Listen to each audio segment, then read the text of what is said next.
Pemirsa, keluarga bocah pasien DBD mengamuk karena tak mendapatkan kereta dorong di RSUD Grate, Pasuruan, Jawa Timur. Pihak rumah sakit menyatakan kejadian itu akibat kesalahpahaman antara keluarga pasien dan petugas.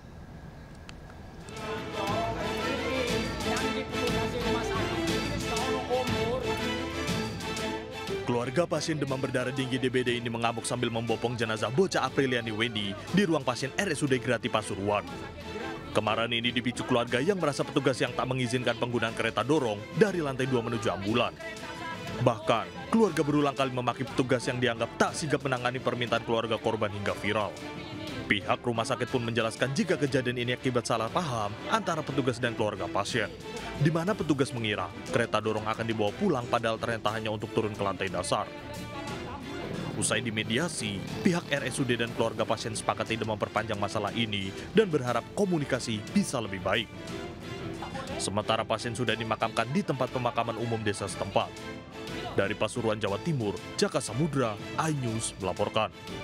Pemirsa, penyelamatan Bilkis, bocah yang diculik di Makassar, Sulawesi Selatan hanya satu dari sedikit akhir manis kasus perdagangan orang di Indonesia. Faktanya jumlah kasus perdagangan orang termasuk bayi dan balita terus meningkat. Bahkan ada yang melibatkan orang tua kandung.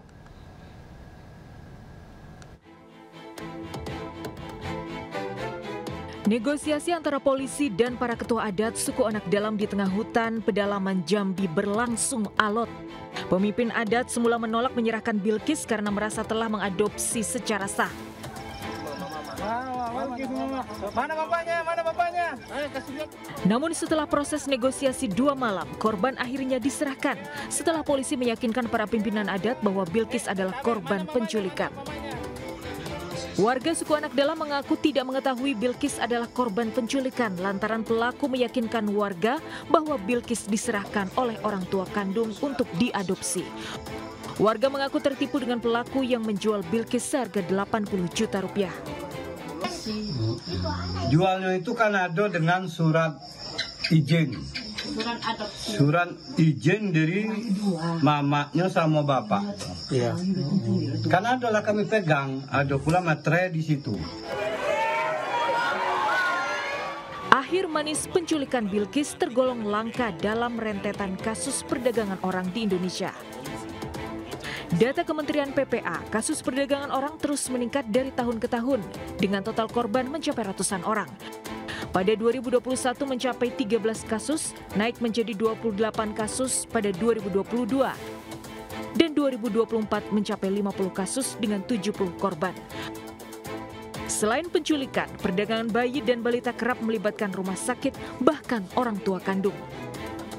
Oktober lalu di Palembang, Sumatera Selatan, 4 pelaku ditangkap termasuk ayah bayi yang menjual bayinya sendiri seharga 25 juta rupiah. Kasus tragis lainnya terjadi pada Juli lalu. Polda Jawa Barat menyelamatkan 6 bayi yang akan dijual ke Singapura. 12 pelaku ditangkap dengan peran beragam, termasuk pelaku yang memesan bayi sejak masih dalam kandungan ibunya. Perdagangan orang merupakan kejahatan serius karena sejatinya setiap manusia dilahirkan dengan hak asasi yang melekat, bukan untuk diperdagangkan seperti barang. Tim Liputan iNews melaporkan. Pemirsa, kita ke informasi lainnya terkait dengan proyek galian sepanjang Jalan Saharjo, Tebet, Jakarta Selatan dikeluhkan warga karena memicu kemacetan. Akibatnya perjalanan menuju tempat tujuan memakan waktu lebih lama dari sebelumnya. Pada jam sibuk di pagi dan sore hari, kemacetan tidak bisa dihindari di sepanjang Jalan Saharjo. Pengendara dari arah Tebet ke Manggarai tersendat akibat sebagian ruas jalan digunakan untuk proyek galian utilitas. Menurut warga, proyek galian sudah berjalan selama sebulan, namun belum ada kepastian kapan penggalian ini akan selesai. Tidak hanya menyebabkan kemacetan, sejumlah toko yang berada di dekat galian juga merasa terganggu karena akses yang terputus. Baik pemirsa, kita bergabung dengan Naura Syafika yang saat ini sudah berada di kawasan Tebet untuk informasi terkini terkait proyek galian yang kerap memicu kemacetan. Baik, Naura, bisa dilaporkan sejauh mana proyek galian sudah berjalan? Silahkan Naura.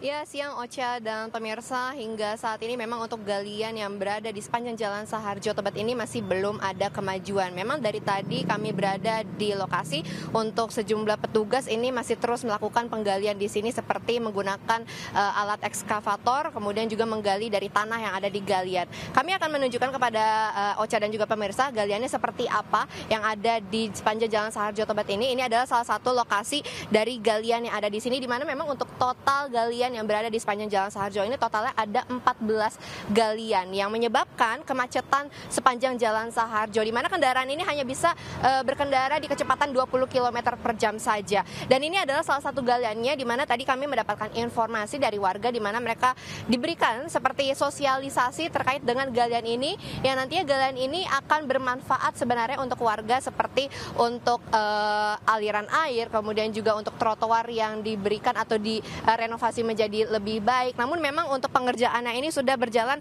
kurang lebih 1 bulan dan belum ada kepastian kapan untuk galian ini akan diselesaikan.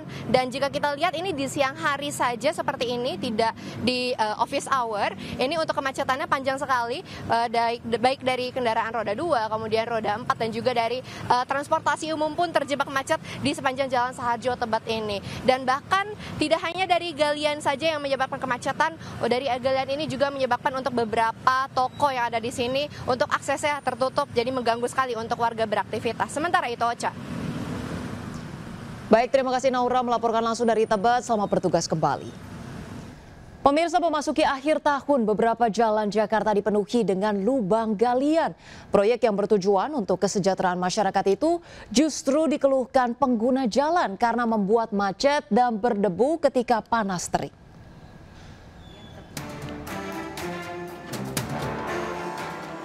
Pengguna jalan Jakarta kembali dihadapkan dengan galian yang terhampar di beberapa ruas jalan utama. Meski bertujuan memperbaiki pelayanan publik, proyek galian tetap berdampak kepada warga. Proses pengerjaan yang masih berlangsung membuat jalanan semakin padat dan sempit. Akibatnya, kemacetan pun tak bisa dihindari. Mendekati akhir tahun, sejumlah proyek galian masih saja bikin repot pengendara, seperti di Jalan Arjuna Selatan Kebonjeruk, di Jalan Tebet Raya dan Dr. Saharjo Jakarta Selatan. Lubang pembangunan drainase juga membuat warga Jalan Bojong Raya Kembangan Jakarta Barat untuk sementara harus mengurut dada dan lebih bersabar. Menanggapi keluhan warga, Pemprov bertekad segera menuntaskan proyek-proyek galian serupa, salah satunya melalui informasi yang jelas dan terbuka ke publik. Orang membayangkan proyek seperti ini kayaknya nggak ada apa-apa, padahal di bawah ini yang bekerja banyak sekali. Nah, itulah yang akan kami lakukan, sehingga dengan demikian komunikasi publik akan kami perbaiki dan kemudian supaya masyarakat tahu ini dilakukan untuk kepentingan masyarakat Jakarta. Saat ini masyarakat masih menanti hasil nyata dari deretan galian aktif di sepanjang jalan ini, sambil berharap pada tahun baru nanti bisa melintasi jalan baru yang lebih mulus dan juga bebas lubang. Tim Liputan iNews melaporkan.